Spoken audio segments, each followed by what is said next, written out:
Bismillahirrahmanirrahim. Assalamualaikum warahmatullahi wabarakatuh. Alhamdulillahi rabbil alamin. Wassalatu wassalam ala mab'uthi rahmatan lil alamin. Nabiyyina Muhammad wa ala alihi wa sahbihi wa man tabi'ahum bi ihsan ila yaumiddin, amma ba'd. Alhamdulillah, segala puji hanyalah milik Allah Subhanahu wa taala yang masih memberikan hidayah dan taufik serta kemudahan kepada kita hingga dipertemukannya kita kembali di tempat ini, di basement Masjid Jannatul Firdaus depan Cafe Doroid Makassar, dalam program Sakinah Sarapat Ki dengan Nasihat, dan dalam program Tanya Ayub, tanya jawab seputar Islam bersama Ustaz Abu Yusuf Ubaid Bima hafizahullahu taala wa rahimah. Dan alhamdulillah, dengan segala kemudahan dari Allah Subhanahu wa taala, Al-Ustaz telah berada di tengah-tengah kita. Maka mari kita memulai program kita pada pagi hari ini. Baik, sebelum itu bagi ikhwan atau teman-teman santri yang ingin bertanya secara langsung, boleh datang ke mic yang berada di sebelah kiri. Dan kepada teman-teman Ayub yang menyaksikan program ini secara online dimanapun Anda berada, boleh mengirimkan pertanyaannya lewat kolom komentar akun media @Abu Yusuf Ubaid Bima Official. Baik, pertanyaan pertama, Anda bacakan dulu pertanyaan yang masuk.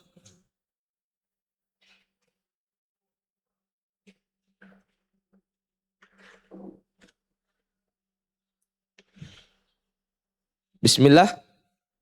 Mohon dicontohkan Ustadz, caranya kapan waktu makmum membaca surah Al-Fatihah sehingga tidak mendahului imam dan bisa mengucap amin bersamaan. Bagaimana cara sujud saat mendapati ayat sajadah di luar sholat? Bismillahirrahmanirrahim. Alhamdulillahirrahmanirrahim. Wassalatu wassalamu ala rasulillah wa ala alihi wa ashabihi wa man tabi'ahum bi ihsan ila yaumiddin, amma ba'd. Untuk pertanyaan yang pertama terkait dengan membaca Al-Fatihah bagi makmum, tentunya disepakati makmum itu juga wajib membaca Al-Fatihah.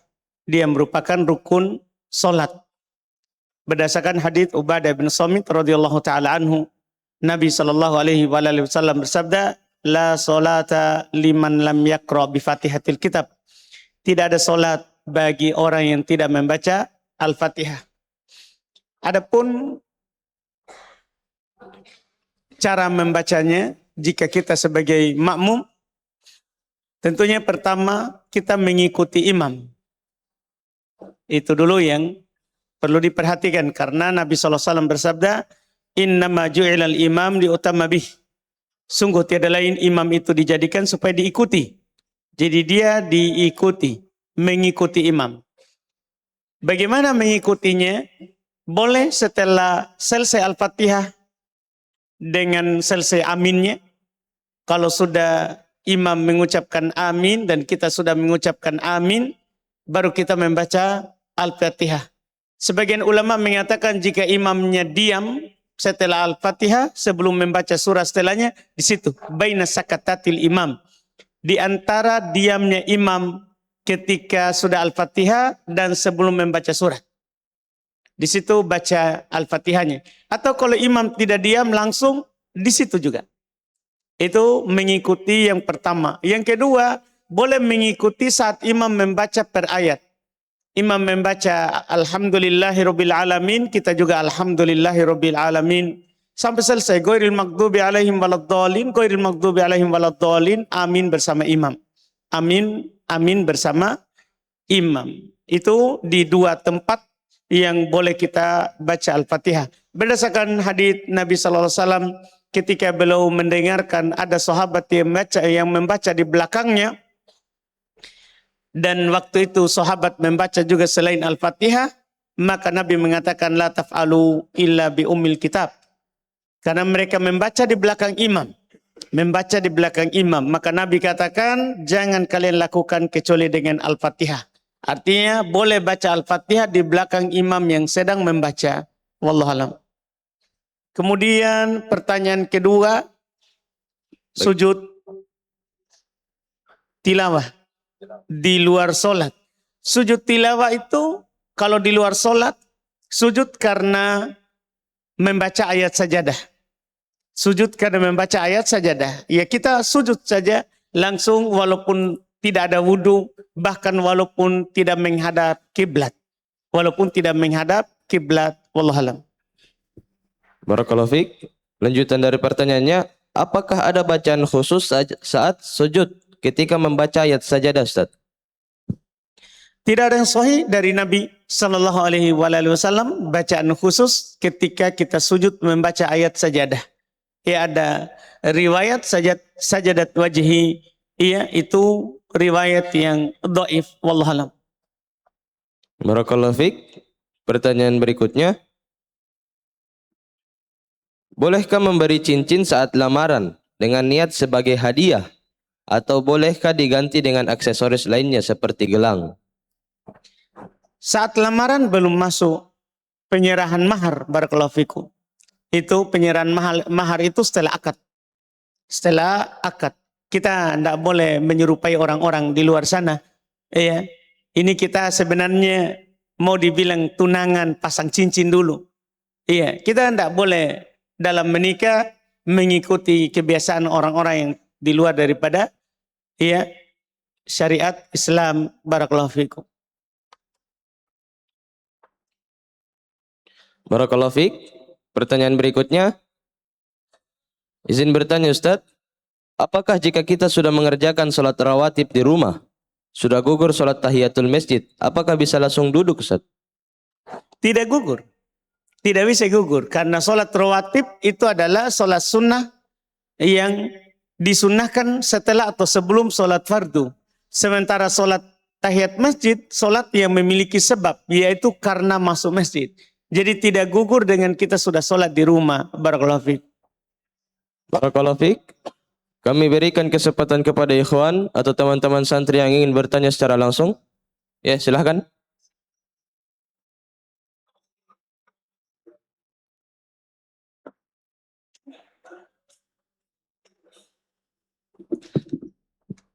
Assalamualaikum Ustaz. Izin bertanya, kemarin saya dikabari dari orang tua bahwa saya dipanggil imam di sebuah masjid Muhammadiyah di bulan Ramadan tahun depan. Yang di mana Cepatnya. Belum puasa, masih bisa mati.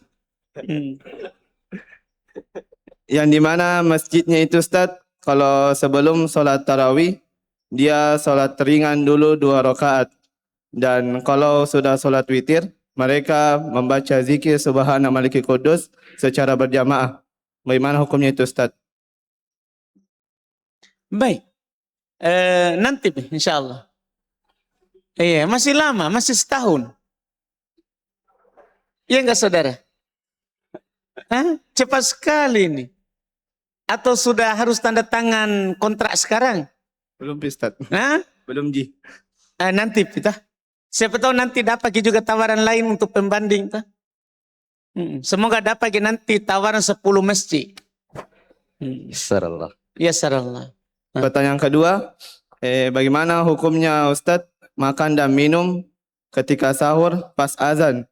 Karena orang tua saya berpendapat bahwa boleh makan dan minum pas azan sampai azannya berakhir. Bagaimana hukumnya itu Ustaz? Boleh, tapi tidak dijadikan kebiasaan. Boleh, tapi tidak dijadikan kebiasaan. Ini seorang itu kan dia makan dan minum sebelum terbit fajar. Ya. Kulu washrabu hatta yatabayyana lakumul khaytul abyad gitu ya. Minal khayti al-aswad minal fajar. Gitu ayatnya. Iya, makan dan minumlah sampai jelas bagi kalian benang putih dari benang hitam, yaitu terbitnya fajar. Terbitnya fajar. Apa ayatnya itu saudara? Coba dulu. Diajak ini jadi imam, hafal kini ayat. Wa kulu washrabu hatta yatabayyana al-khaytul abyadu minal khaytil aswadi minal fajar thumma atimmus siyama ilal lail. Baik. Minal khayti minal aswadi minal fajar. Baik. Berarti abyad dulu. Baru aswad. Abyadu minal khaytil aswadi. Baik. Berarti cocok. Benang putih dari benang merah. Yaitu terbitnya fajar. Terbitnya fajar. Jadi di sini dibilang makan dan minum sampai terbit fajar. Artinya sebelum. Puncaknya itu adalah sebelum terbit fajar. Orang gimana kalau muadzinnya terbit fajar? Begini, kecuali ini kadang kita terlambat, kita tidak tahu kalau sudah masuk waktu fajar. Kita lagi makan adzan. Anda apa-apa diselesaikan. Tidak mengapa diselesaikan. Iya, sampai adzan selesai. Seperti itu. Adapun dijadikan kebiasaan, sudah pendapat ini. Makan maki, tunggu mie adzan dulu baru kita makan. Tidak dibolehkan begitu. Karena kita disuruh makan dan minum sebelum terbit fajar. Barakallahu fiik. Terakhir Ustaz, pertanyaan terakhir. Bagaimana cara mengumumkan barang temuan yang ada kita temukan di dalam masjid?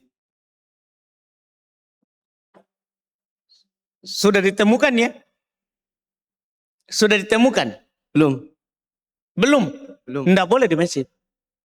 Tidak boleh mencari barang temuan diumumkan di masjid. Tidak boleh, Nabi larang.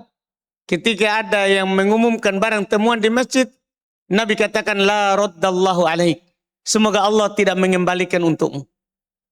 Tidak boleh mengumumkan barang temuan, barang hilang. Barang hilang ya, jangan barang temuan. Barang hilang. Barang hilang. Iya, tidak boleh mengumumkan barang hilang di masjid. Wallahualam. Barakallahu fiik. Masih ada? Ya, silakan. Bang Ikhlas.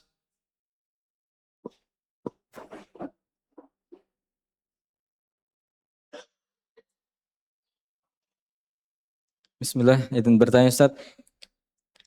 Apakah hantu itu betulan ada dan bisa dilihat? Dan apakah dia bisa mengganggu? Karena kami ini sering sekali lihat storynya sepupu. Dia itu selalu bahas, masalah itu hantu itu tidak ada. Hantu itu hanya ilusi saja kok karena kekurangan oksigen. Apakah itu benar Ustaz? Ulang, karena kekurangan? Oksigen. Benge. Sesak nafas sih. Sesak nafas hantunya. Ngeri juga keyakinan itu saudara ya. Iya, sebenarnya keyakinan dibilang hantu itu hanyalah bisikan jahat. Sama dengan keyakinan malaikat itu tidak ada, hanya bisikan baik. Itu keyakinan ya banyak yang meyakini begitu, ada dari orang-orang filsafat dan yang lain-lainnya.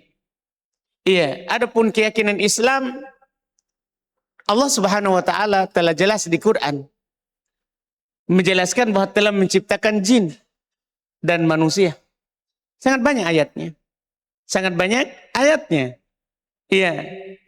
Di Quran penuh dengan penjelasan bahwa Allah menciptakan jin. Allah Subhanahu wa taala menciptakan iblis, iya. Allah Subhanahu wa taala, iya, banyak sekali. Banyak sekali. Iya, di dalam surah apa yang paling cepat dia dapat? Iya. Supaya dia di masalah ini mungkin bisa meyakini kalau ada. Di surah Ar-Rahman lah. Wa khalaqal janna mim marijin min nar. Dia Allah Subhanahu wa taala yang menciptakan jin dari api yang menyala. Kan jelas, Allah ciptakan, bukan hanya ilusi ini. Sebagaimana Allah Subhanahu wa taala menciptakan apa? Manusia. Baca ayat sebelumnya, penggandengannya itu. Wa khalaqal insana min solsolin kal fakhar. Allah Subhanahu wa taala menciptakan apa? Manusia dari tanah yang kering seperti tembikar. Kan begitu? Ini kan ayat penggandengan. Sebagaimana dia meyakini bahwa dia dicipta oleh Allah Subhanahu wa taala, seharusnya dia meyakini juga bahwa jin dicipta. Kan digandengkan. Ini Ar-Rahman ayat berapa itu? 14. Ini 14, 15. Suruh saja dia buka itu. Ini penggandengan. Jika dia meyakini atau dia tidak meyakini dia dicipta. Iya, seharusnya kan kalau dia meyakini dia dicipta oleh Allah, dia juga harus meyakini bahwa jin dicipta oleh Allah. Syaitan dicipta oleh Allah. Iblis dicipta oleh Allah. Harus dia yakini itu. Wajib. Kalau dia tidak meyakini, dia menentang Quran. Dia juga menentang hadits Nabi SAW. Dia juga menentang hadits Nabi SAW. Iya, dan dia menentang kesepakatan kaum muslimin. Iya, kesepakatan kaum muslimin. Adapun apakah jin itu bisa dilihat? Bisa jika dia perlihatkan dirinya. Bisa. Seperti Abu Hurairah melihat jin. Bahkan dia mencekiknya, menangkapnya. Waktu jin itu datang mencuri harta zakat. Di dalam hadits Bukhari Muslim. Di dalam hadits Bukhari Muslim. Iya, bisa dilihat jika dia perlihatkan dirinya. Jika dilihat, bisa dilihat jika dia perlihatkan dirinya. Wallahualam. Jazakallah khair. Barakallahu fiik. Masih ada? Ya, silakan.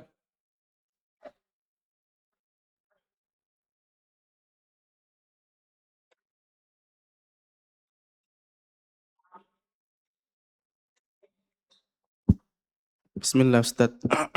Ahsanallahu. Ya, yang pertama, tatkala kita sholat bersama imam, takbiratul ihram bersama imam, kemudian kita membaca doa iftitah, akan tetapi di tengah bacaan doa iftitah, imam sudah memulai membaca Al-Fatihah. Maka kita melanjutkan bacaan iftitah atau kita mendengarkan imam membaca Al-Fatihah. Kemudian yang kedua Ustaz, Baik. Ketika iftitah itu dibaca di awal takbir. Iya, ketika imam sudah baca Al-Fatihah, maka tidak boleh kita baca iftitah. Karena mendengarkan imam membaca Al-Fatihah wajib. Sementara membaca iftitah sunnah. Tidak boleh kita melakukan yang sunnah dan kita meninggalkan yang wajib. Gugur ya bacaan iftitah setelah imam memulai Al-Fatihah. Barakallahu fiik. yang kedua Ustaz, yang kedua tentang batasan yang batasan seseorang boleh sholat di dalam masjid apabila masjid tersebut terdapat kuburan. Kemudian yang ketiga Ustaz, Dalam masjid. Tidak boleh sholat di masjid yang di dalamnya ada kuburan. Tidak boleh sholat. Iya, di masjid yang di dalamnya ada kuburan. Tidak dibolehkan. Kita sholat di masjid lain. Iya, karena kuburan tidak boleh dijadikan tempat ibadah. Iya, dan kita dilarang di dalam Islam untuk menguburkan orang di dalam masjid. Iya, di dalam masjid. Itu perbuatan orang-orang sebelum kita yang tidak diperbolehkan dalam syariat Islam. Wallahu a'lam. yang ketiga Ustaz terkait jikalau terkait fatwa Ustaz. Dalam suatu negara itu Ustadz, apakah fatwa itu diserahkan kepada negara atau boleh salah seorang Ustadz itu berfatwa? Dan kemudian kita apakah boleh mengikuti fatwa salah seorang Ustadz? Fatwa itu saudara bukan. Memang Dewan Fatwa itu ditunjuk oleh yang resmi ya, ditunjuk oleh negara. Tapi kalau ada yang bertanya, misalnya tidak ada juga larangan dari pemerintah, boleh kita menjawab. Membabi ta'lim. Terus fatwa itu saudara tidak sama dengan pengadilan. Hukum pengadilan wajib dijalankan. Hukum pengadilan yang sudah ditetapkan oleh hakim, kita jalankan. Kalau fatwa itu yang mau kita jalankan, alhamdulillah. Jika kita melihat itu benar, sesuai dengan dalil syar'i. Jika tidak mau kita jalankan, kita tidak paksa seperti hukum pengadilan. Bedakan qadhi dengan mufti. Bedakan qadhi dengan mufti. Beda qadhi, beda mufti. Barakallahu fiik. Jazakallah khair. Barakallahu fiik. Kami bacakan pertanyaan yang masuk. Bismillah, izin bertanya Ustadz. Mertua saya tahun lalu melaksanakan puasa Ramadan dalam keadaan dia sakit. Dan ujung puasanya sisa 2 puasa yang belum terlaksanakan. Dan 2 pekan kemudian dia meninggal dalam keadaan sakit. Apakah boleh menantunya menggantikan puasanya itu Ustadz? Boleh. boleh dia gantikan. Dan karena dia tinggalkan puasa itu karena sakit, boleh kasih makan. Boleh kasih makan untuk 2 hari tadi. Barakallahu fiik.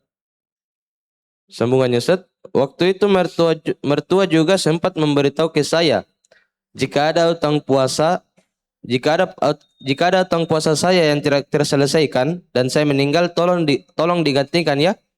Dan saya juga kasih tahu ada utang puasa ibumu dan pewarisnya tidak mau. Banyak alasan dan pewarisnya juga punya utang puasa yang belum terselesaikan. Baik. Itu menjadi wasiat. Itu sudah menjadi wasiat. Kalau jadi wasiat ya kita lakukan. Kita jalankan wasiatnya si mayat. Iya, wallahualam dengan puasanya tadi. Barakallahu fiik. Pertanyaan berikutnya. Ana seorang musafir yang berkunjung di kampung kerabat selama 2 pekan. Dan di masjid tersebut bacaan imamnya jauh dari kata baik hingga melencengkan dari makna-makna ayat yang dibaca termasuk Al-Fatihah. Apakah sebaiknya sebagai musafir sholat sendiri saja karena tidak ada masjid lain yang dekat dari tempat tinggal tersebut? Musafir kan boleh jamak qasar. Boleh dia sholat, dia jamak qasar di rumahnya bahkan. Di rumahnya bahkan. Walaupun kalau dia dengar adzan, dia kalau ke masjid tidak apa-apa. Dan kalau dia sholat ikut mukim tidak mengapa. Tidak mengapa. Masalah imamnya tadi salah, salahnya dia yang salah.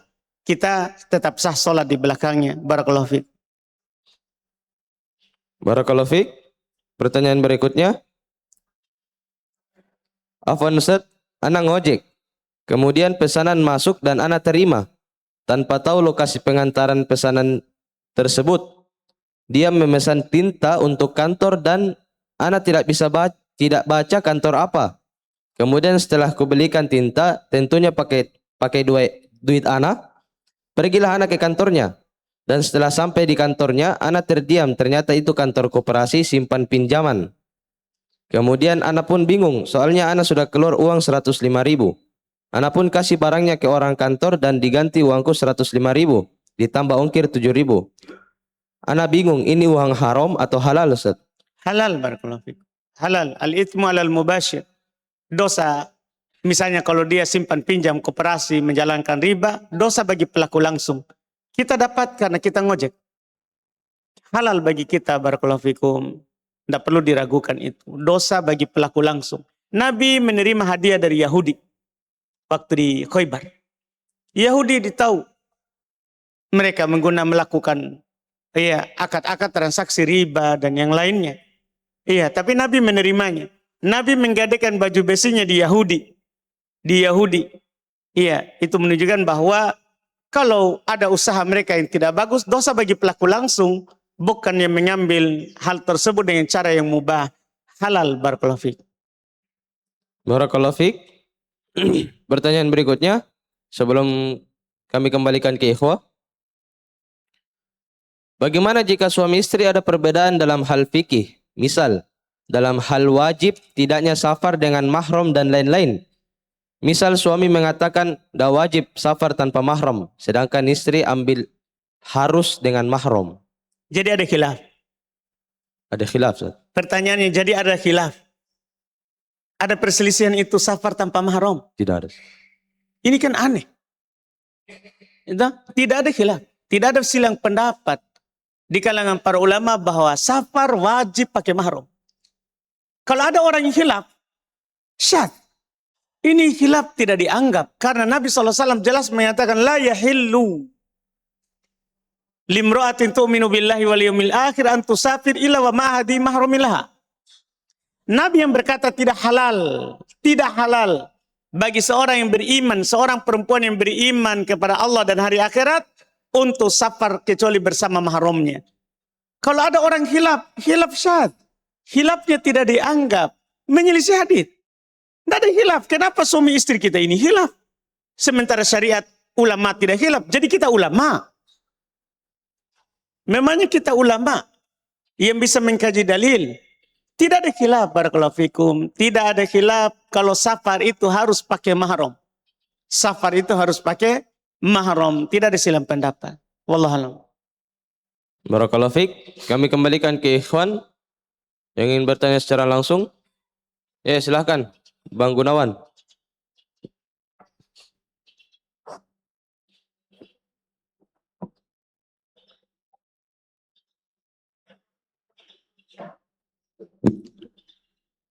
Bismillah. Assalamualaikum warahmatullahi wabarakatuh.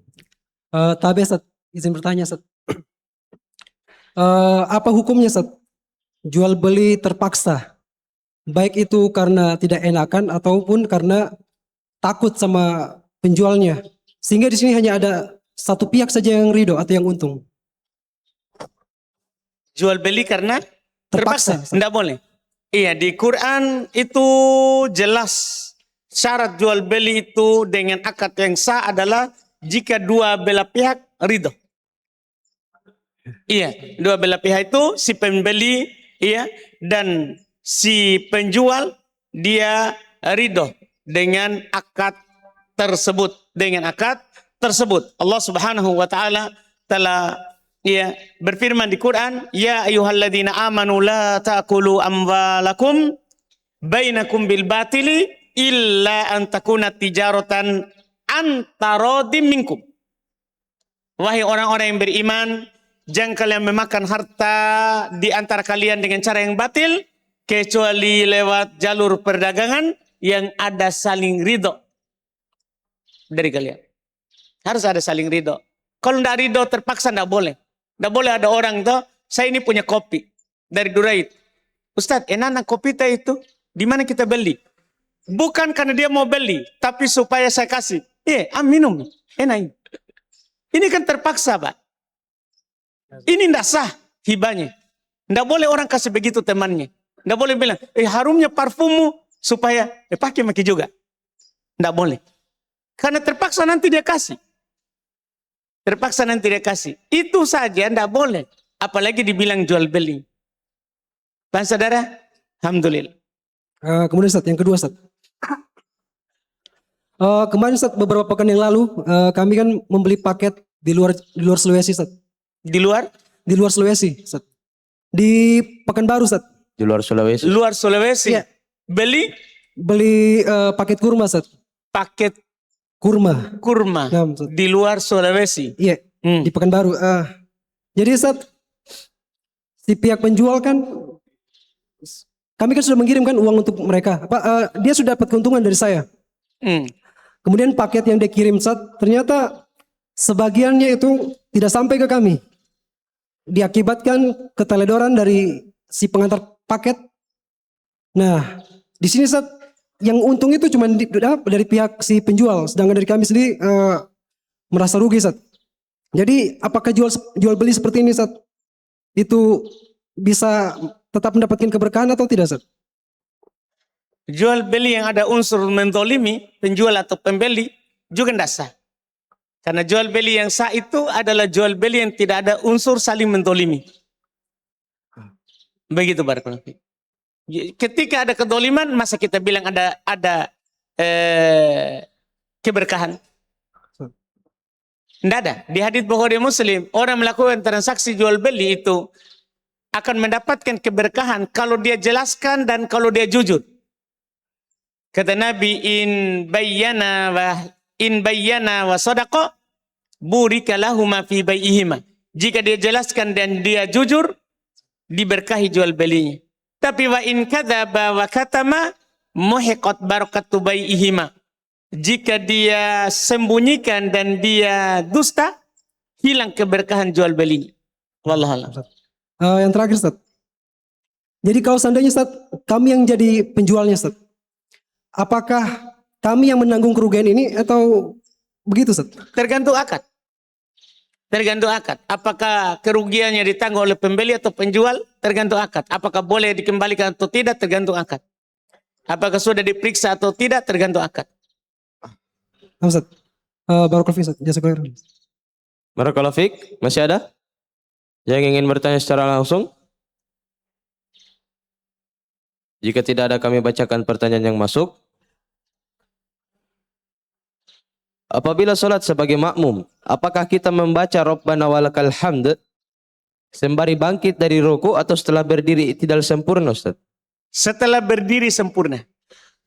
Iya, jadi kita baca Sami Allah itu saat punggung naik. Adapun Rabbana walakal hamd itu sudah berdiri. Sudah berdiri sebagaimana dalam hadis Nabi sallallahu alaihi wasallam. Sudah lurus berdiri baru baca. Barakallahu fiik. Barakallahu fiik. Pertanyaan berikutnya. Apa hukum investasi yang ada masa tenornya selama 24 bulan? Dengan mendapatkan keuntungan beberapa persen tiap bulannya. Dan jika selesai masanya, maka uang investasi akan dikembalikan. Ini utang atau investasi? Bagi hasil. Perjelas dulu. Kalau akad utang, karena dikembalikan modalnya. Iya. Akad utang. Berarti tidak boleh ada hasil. Karena ini pinjaman. Pinjaman itu tidak boleh ada manfaat di belakangnya. Tidak boleh ada manfaat di belakangnya. Seorang itu akad bagi hasil adalah bagi hasil usaha. Bukan bagi modal usaha. Jadi setelah modal dikeluarkan, alhamdulillah ada hasil, kita bagi. Tentukan. Nanti hasilnya pemodal misalnya dapat 50, pengelola 50 atau 50, 60, 40, 70, 30. Hasil usaha yang dibagi, bukan modal usaha. Kalau modal usaha gimana caranya? Iya. Kan kalau bagi hasil usaha berarti kalau tidak ada keuntungan, otomatis kita tidak ada yang mau dibagi. Begitu. Kalau sekarang bagi hasil dari modal, yang untung pemodal, kan tetap dapat hasil terus walaupun tidak ada hasil. Walaupun tidak ada hasil. Iya. Kalau ada hasil, padahal belum dijalankan modalnya, hasil dari mana itu? Hasil dari mana? Iya kan? Itu perlu dipertanyakan. Diperjelas dulu. Seorang tidak boleh masuk di akad bagi hasil, ya, di akad syarikah, mudharabah, kecuali jelas akadnya, dan orang yang menjalankan hal tersebut orang yang memiliki ilmu dalam dunia muamalah. Tidak boleh orang sembarang masuk, karena al halal bayyin wal haram bayyin wa bainahuma umurun mustabihat. Halal itu sudah jelas, haram itu sudah jelas. Di antara keduanya ada perkara-perkara yang syubhat. Yang syubhat kita tinggalkan. Jangan ikut. Jangan pernah ikut di akad yang syubhat. Jangan pernah. Jangan suka berburu, mengembala di daerah perbatasan. Dikhawatirkan kita akan jatuh ke yang haram. Siapapun yang mengajak kita, jangan ikut di perkara yang tidak jelas. Barakallahu fikum. Barakallahu fiik. Pertanyaan berikutnya. Izin bertanya, Ustaz.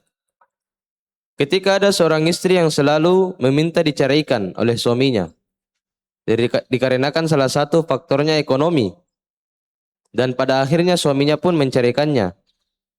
Yang ingin saya tanyakan, yang pertama, Ustaz, ketika istri menjalani masa iddahnya, dia mengajukan khulu dengan alasan ingin terbebas dari masa iddah dan tidak menyalahi syariat karena harus mencari nafkah sendiri. Apakah khulunya sah, Ustaz?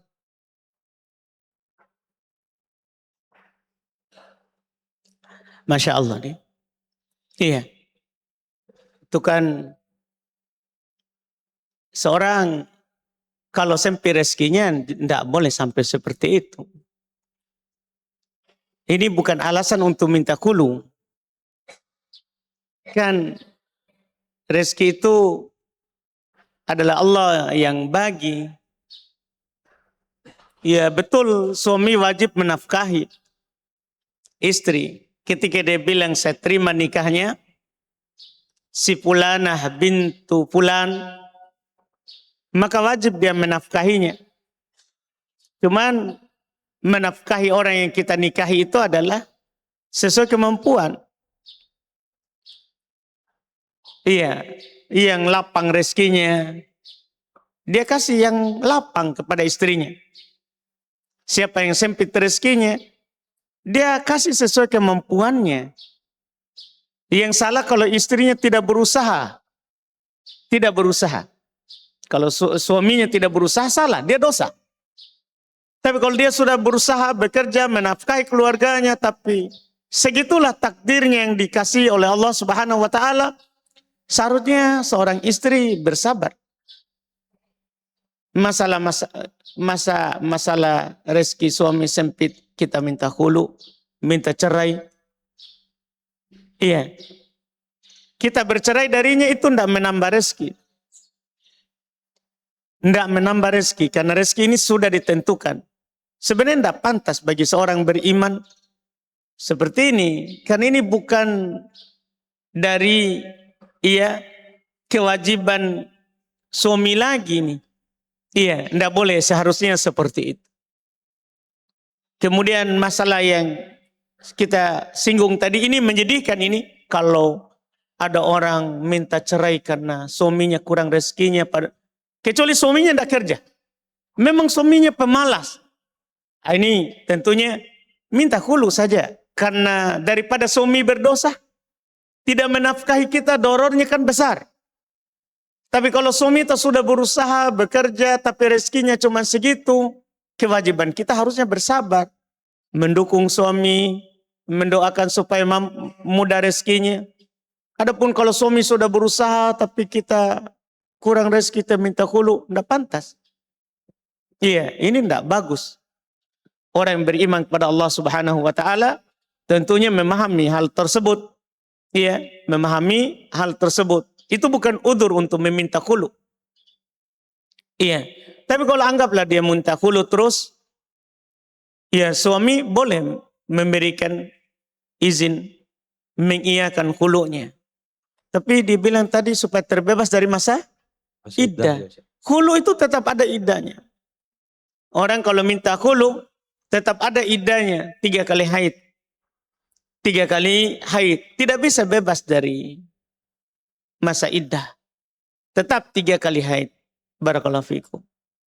Barakallahu fik. Pertanyaan kedua tentang hutang nafkah.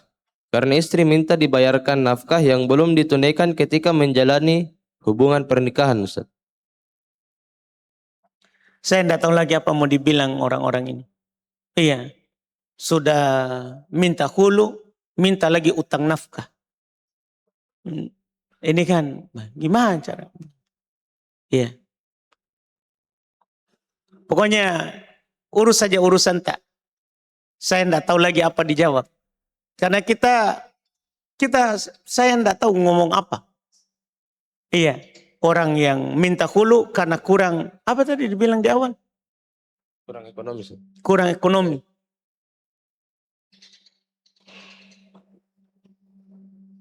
Minta diceraikan karena faktor ekonomi. Enggak, ini yang masalah. Tidak tahu lagi mau bilang apa. Sekarang tuntut lagi. Sudah tahu suami kurang ekonomi, tuntut lagi. Iya. Ini enggak tahu lagi mau dibilang apa. Wallahualam. Barakallahu fiik. Pertanyaan berikutnya. Ahsanallahu ilaikum. Semoga Allah menjaga antum dan guru-guru kita di dunia dan akhirat. Izin bertanya, Ustaz. Apa hukum transaksi jual beli emas dengan keadaan yang pertama, pembayaran dilakukan dengan transfer ke rekening penjual. Pembeli emas mentransfer uangnya dari kota yang berbeda dengan si penjual. Dan dana yang dipakai untuk membeli emas tersebut berasal dari rekening yang berbeda. Ada beberapa rekening karena mungkin dananya patungan. Yang kedua, ada wakil yang menerima barangnya secara langsung.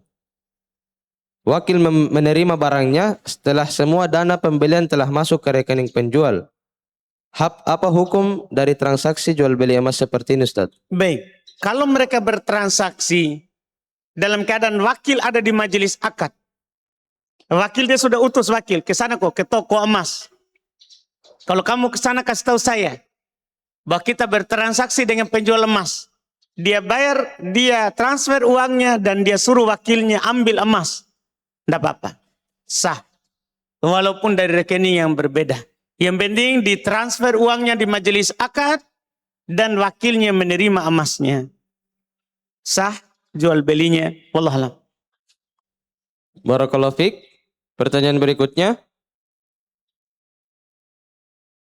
Bolehkah kita memakan makanan dari acara ulang tahun, maulid atau takziah di malam pertama dan seterusnya walaupun kita tidak berada di tempat acara? Tidak boleh. Memakan makanan dari perayaan bid'ah tidak diperbolehkan. Difatwakan oleh banyak ulama dalam hal tersebut. Memakan makanan dari perayaan bid'ah tidak diperbolehkan. Wallahualam. Barakallahu fiik. Kami kembalikan ke ikhwan apabila ada yang ingin bertanya secara langsung.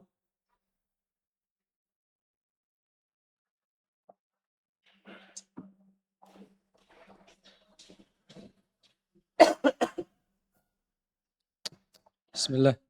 Barakallahu Ustaz. Pertanyaan yang pertama, apa hukum sholat wanita yang dia sholat di rumah tapi mengikuti bacaan imam? Karena kebetulan suara masjid terdengar. Apakah dia dihukumi sholat jamaah? Tidak terhitung. Orang yang di rumah tidak bisa mengikuti sholat yang ada di masjid. Boleh itu kalau dia sholat di masjid, apakah di belakang atau lantai atas, bangunan dalam masjid itu, bukan di rumahnya. Bukan di rumahnya. Barakallahu fiik. Karena para istri Nabi itu tinggal di samping masjid. Mereka tidak ikut sholat dengan Nabi di masjid. Barakallahu fiik. Kemudian Ustaz, bagaimana kalau seseorang yang melihat imam tetapi tidak satu tempat begitu? Seperti misalnya di hotel Ka'bah dia sholat, dia lihat Ka'bah, tapi dia sholat di hotel, apakah dihitung jamaah ketika mengikuti imam? Itu beda. Di Haram Makkah, ulama di pendapat sana, Haram Makkah itu masjid. Makanya mic-nya keluar, suaranya dipasang di mana-mana. Karena orang bisa sholat di mana saja di Haram Makkah itu mengikuti imam Makkah. Jangan disamakan dengan di Indo. Jangan sampai pergi lihat di Makkah bisa di dalam di dalam pasar, di mall, di bawah berbaris langsung kita bersaf. Boleh kita juga di sini ada masjid kan di mall kita langsung berbaris. Beda Haram Makkah dengan di luar Haram Makkah. Barakallahu fikum. Di Masjid Nabawi saja di Madinah tidak sama dengan di Makkah. Tidak sama dengan di Makkah. Bahwa di Masjid Nabawi harus di masjid. Harus di masjid. Dalam masjid atau pelatarannya. Kalau Haram Makkah sepanjang di luar itu bisa langsung. Berdiri, bersop, ikut. Dengan masjid. Barakallahu fiik. Nah, Ustaz, syukran. Barakallahu fiik. Masih ada? Ya, silakan.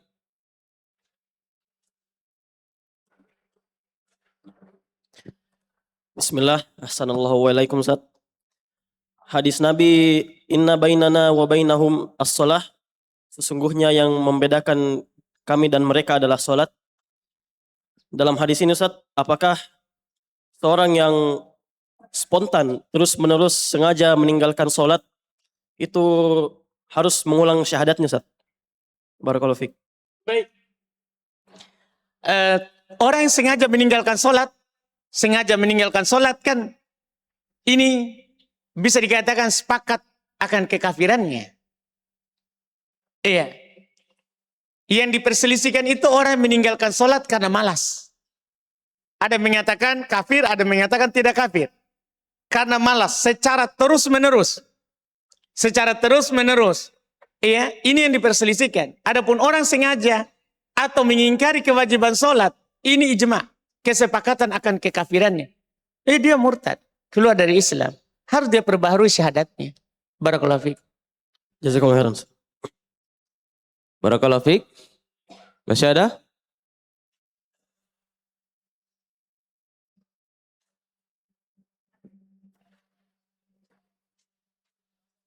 Bismillah. Assalamualaikum Ustaz.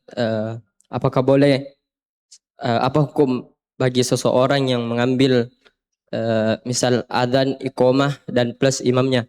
Terus itu pertanyaan pertama Ustaz. Dia yang adzan, dia yang imam, dia yang komat. Dia qomat, dia imam juga Ustaz. Tidak apa-apa. Tidak ada dibilang yang komat, yang adzan tidak boleh imam. Tidak ada. Boleh dia adzan, dia qomat, dia sendiri imam. Baik, Ustaz. Boleh.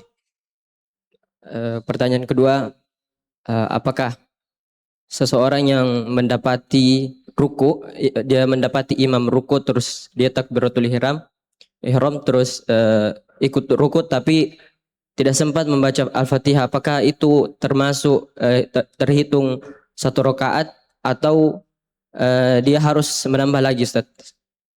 Diperselisihkan hal tersebut. Di antara para ulama ada yang mengatakan tidak dapat karena la salata illa bi Fatihatil Kitab. Berdasarkan hadits Ubadah bin Samit. Ada yang mengatakan tidak dapat karena tidak ada solat kecuali dengan Al-Fatihah. Tidak bisa kita makan lagi bicara. Gimana caranya? Kasih sapri. Kalau dia bisa makan. Ini tidak khusyuk kita ini. Tidak bisa jawab pertanyaan kalau ada kue depan. Iya kan? Solat saja tidak boleh solat kalau ada hadir makanan. Kalau begitu kita tutup dan jawab ini. Karena hadir makanan.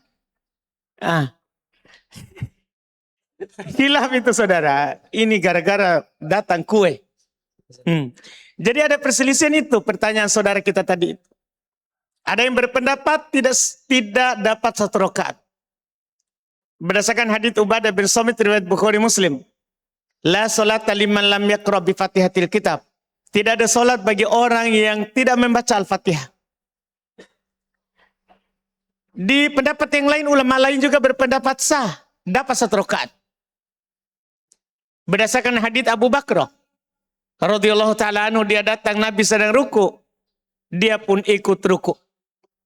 Dan Nabi tidak menyuruhnya untuk mengulang atau menambah satu rakaat setelahnya. Ini menunjukkan dia dapat. Ini menunjukkan dia dapat. Dari dua hadits ini para ulama berselisih pendapat. Ada yang mengatakan dapat, ada yang mengatakan tidak dapat. Dan dikuatkan adalah dapat. Dikompromikan. Dua hadits tersebut karena sama-sama sahih. Yaitu ketika dapat imam lagi berdiri, kita takbir imam lagi berdiri. Tidak dapat kalau tidak baca Al-Fatihah. Tapi kalau kita dapat imam sedang ruku, dapat. Walaupun kita belum baca Al-Fatihah. Ini mengamalkan dua hadits. Karena kalau kita bilang tidak dapat, kita hanguskan ini hadits. Kalau kita juga bilang iya dapat, kemudian walaupun baca Al-Fatihah seakan-akan menghanguskan hadis pertama, kan begitu? Dikompromikan. Dapat berdiri, tidak baca Al-Fatihah, tidak dapat. Dapat ruku walaupun tidak baca Al-Fatihah, dapat. Mengamalkan dua hadits. Wallahu a'lam. Jazakallah khairan, Ustaz. Barakallahu fiik. Masih ada yang ingin bertanya secara langsung? Bapak dulu yang ini.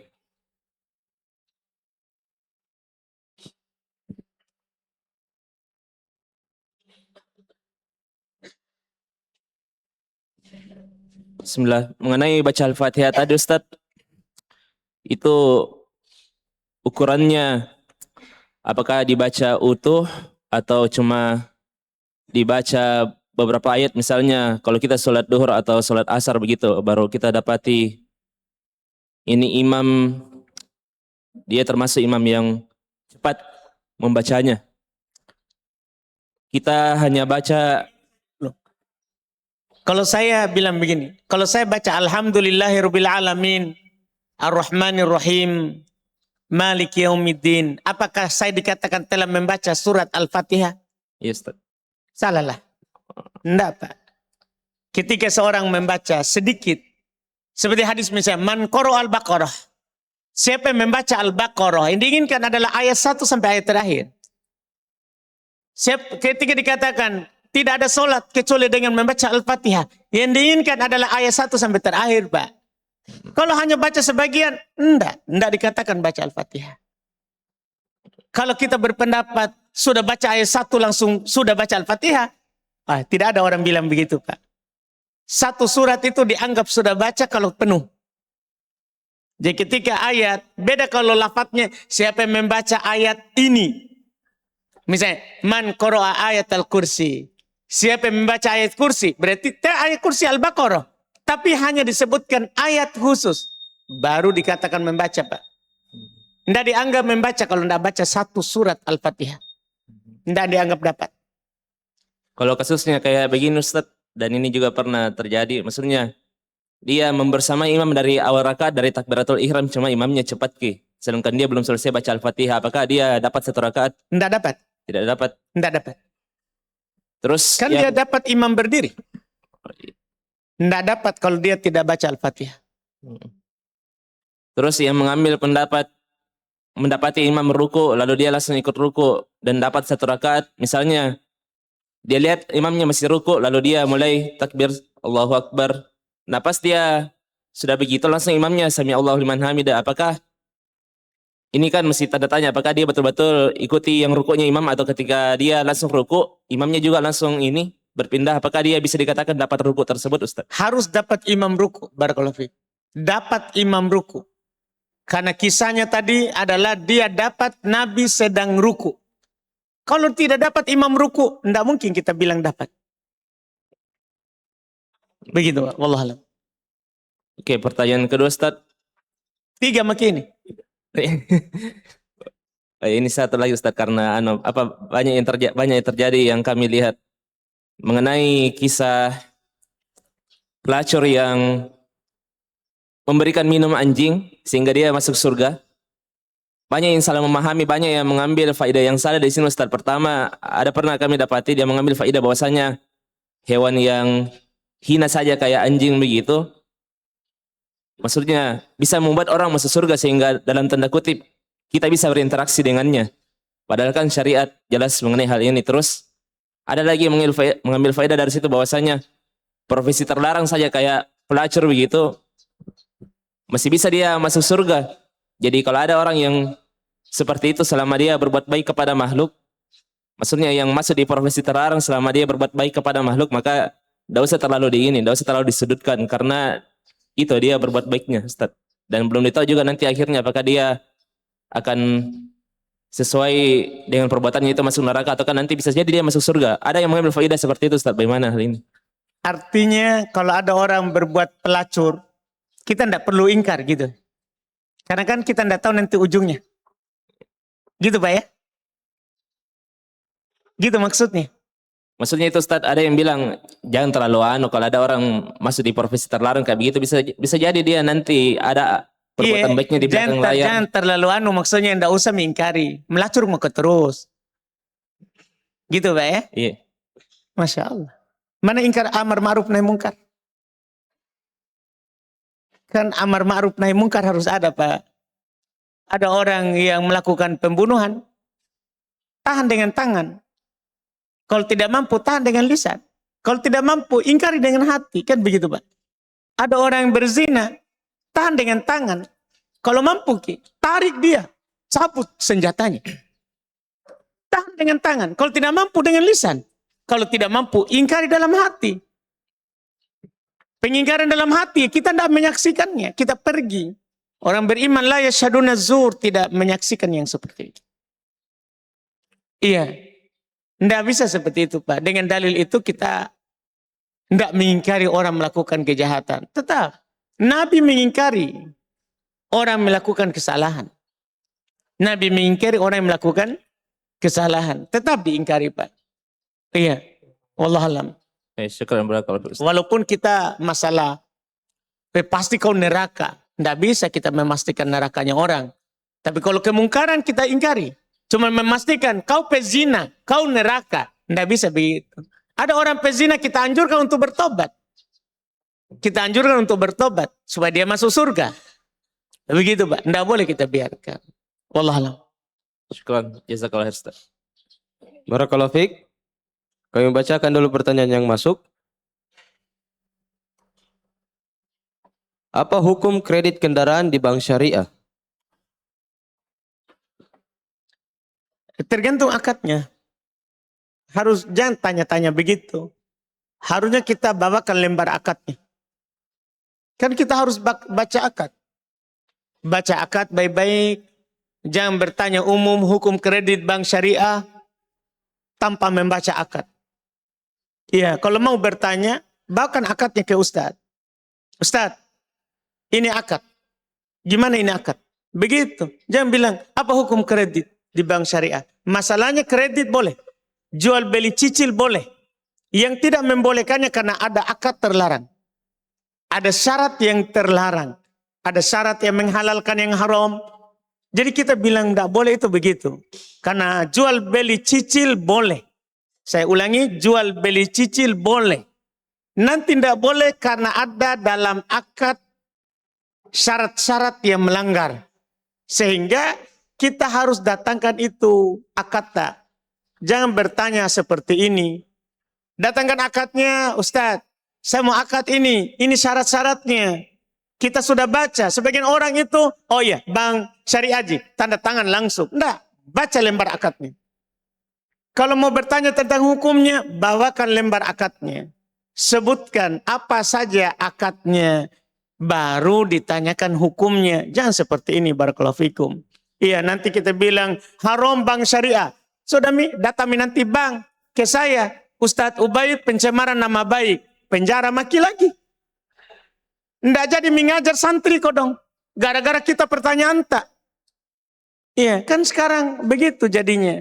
Orang bisa dipenjara karena masalah pencemaran nama baik. Kita memasukkan ustadz dalam masalah yang tidak baik. Menyebutkan merek, nanti saya fatwa salah, ngomong salah. Kan masalah. Iya, kita tadinya enak-enak mengajar, duduk begini. Gara-gara pertanyaan tak, kita harus masuk penjara, keluar masuk pengadilan. Ini masalah. Padahal pertanyaan tak tidak jelas akadnya. Barakallahu fiik. Barakallahu fiik. Pertanyaan berikutnya. Izin bertanya Ustadz, adakah doa dari Nabi jika kita pribadi menduga ada indikasi pada anak terkena ain? Atau doa untuk berlindung dari tabiat buruk anak? Ya memang Nabi SAW katakan al-ainu haqqun. Ain itu betul ada. Penyakit karena pandangan itu benar ada. Makanya kalau kita turun di sebuah tempat, baca a'udzu bikalimatillahi tammat min syarri ma khalaq. Bagi yang turun. Iya, kita misalnya teman-teman di sini, biasa kita di tim, kalau pasang kamera, mulai live kita baca. A'udzu bikalimatillahi tammat min syarri ma khalaq. Kan kita tidak tahu ini orang-orang pandang lihat kamera, takjub berlebihan, akhirnya hasad. Woi rusak halo itu kamera tengah ya. Atau kamera yang ke arah Fahri. Iya, bos sama lihat mukanya. Itu kan penyakit hasad. Penyakit hasad. Makanya saat kita sebelum mulai, kita selalu ingatkan baca doa. Karena pernah juga kita mau live, tidak ada yang bisa di live kan. Ya kita tidak tuduh orang, kena hasad lagi kita ini. Iya, makanya kita bentengi diri. Bentengi diri. Iya, demikian pula kalau ada yang kena ain, kita boleh bacakan 3 kul. Iya, karena memang Nabi SAW mengatakan obat daripada ain adalah ruqyah. Iya, obat daripada ain adalah ruqyah. Kita membacakan 3 kul dan ayat-ayat yang lain serta doa-doa yang diajarkan oleh Nabi SAW. Wallahu a'lam. Barakallahu fiik. Kami kembalikan ke ikhwan sebagai penanya terakhir. Tidak ada? Kalau tidak ada, kami bacakan pertanyaan yang masuk. Apakah sholat sunnah di rumah yang terdapat kuburan di samping rumah dan rumahnya tidak ada pagar, Ustaz? Pagar ki. Pagar rumahnya, pisahkan dari kuburan. Iya, pagar rumahnya. Kalau ada kuburan samping rumah, pagar rumahnya. Pisahkan, keluarkan kuburan itu dari rumah. Keluarkan kuburan itu dari rumah. Baru kita sholat adanya. Barakallahu fiik. Barakallahu fiik. Dengan terjawabnya pertanyaan terakhir tadi, berakhir pula program kita pada pagi hari ini. Kami mengucapkan kepada Ustaz, jazakumullah khairan, barakallahu fiikum, wa yassarakumullah fi kulli umurik. Karena sebabnya telah tersampaikan ilmu kepada kita semua. Dan ana memohon maaf apabila ada kekurangan dan kepada teman-teman yang belum sempat dibacakan pertanyaannya. Ana tutup, subhanakallahumma wa bihamdik, asyhadu an la ilaha illa anta astaghfiruka wa atubu ilaik. Assalamualaikum warahmatullahi wabarakatuh.